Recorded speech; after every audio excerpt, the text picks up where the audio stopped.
Welcome to our channel. Today we how to backup WhatsApp from Android to new Android device step by step clearly.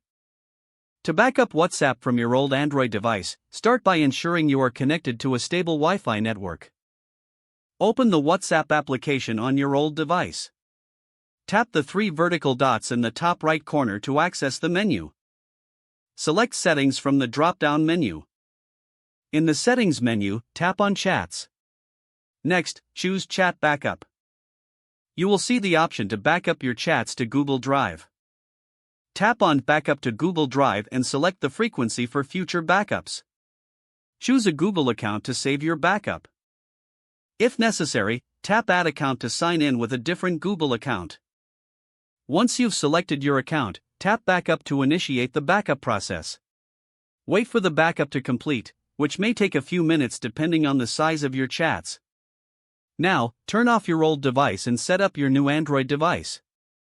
During the setup, ensure you are using the same Google account that you just backed up to.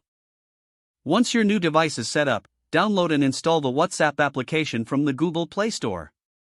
Open WhatsApp on your new device and agree to the terms and conditions. Enter your phone number, making sure it's the same number used on your old device. You will receive a verification code via SMS. Enter that code in WhatsApp. Once verified, the app will detect your backup automatically.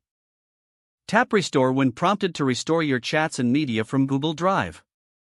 Wait for the restore process to complete, which may take some time based on your backup size. After the restoration is finished, tap Next to see your chats. Your WhatsApp is now fully set up on your new Android device with all your chats restored.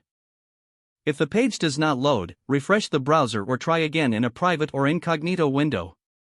Make sure you are using the correct email address, then retype it carefully to avoid small typos. If your password is not accepted, use the reset option and create a new strong password you can remember. Check your spam folder for verification or security emails, then complete any requested confirmation steps.